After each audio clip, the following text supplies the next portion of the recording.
Doctor Shyama Prasad Mukherjee बलिदान दिवस पर मध्य प्रदेश बीजेपी कार्यालय में कार्यक्रम का आयोजन किया गया। इस अवसर पर सीएम डॉक्टर मोहन यादव, प्रदेश अध्यक्ष वीडी शर्मा समेत तमाम बड़े नेताओं ने उनकी प्रतिमा पर पुष्पांजलि अर्पित की। मुख्यमंत्री डॉक्टर मोहन यादव ने कहा कि 370 जोड़कर जम्मू कश्मीर के साथ जो प्रारंभ में ही फूट डालने का काम किया गया वह देश के लिए संकट था। श्यामा प्रसाद मुखर्जी ने शुरू से ही कहा, एक देश में दो विधान, दो प्रधान और दो निशान नहीं चलेंगे। महापुरुष हुए हैं जिन्होंने आज़ादी के पहले भी अपना योगदान दिया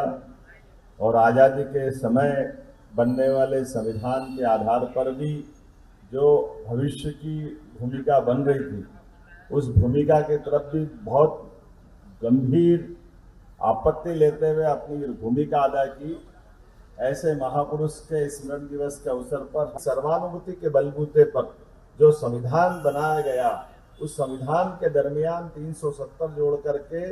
जम्मू कश्मीर के साथ जो प्रारंभ से ही फूट के बीज डाल दिए गए, रक्त रंजित भविष्य की संभावना का जो भारत बना था जम्मू कश्मीर को लेकर के, 40,000 से ज़्यादा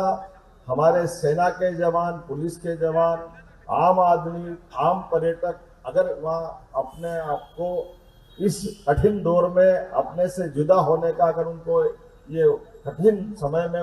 एक तरह से हत्याएं अगर हुई है, तो उन हत्याओं का अपराध जिस किसी के भी सर पे है, वो धारा 370 लगाने वाले तत्कालीन नेतृत्वकर्ता के सिर पे ही आता है। हम सब जानते हैं कि जब देश बनता है और देश का आज़ादी का नया दौर निकलता है, ऐसे में यथायोग्य प्रकार से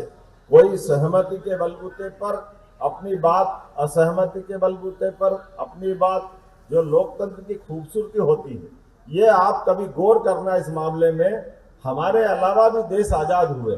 आज भी दक्षिण अफ्रीका हमारे एक तरह से उसी औपनिवेशिक मानसिकता से बाहर हुआ। जो वर्तमान का देश का ये जो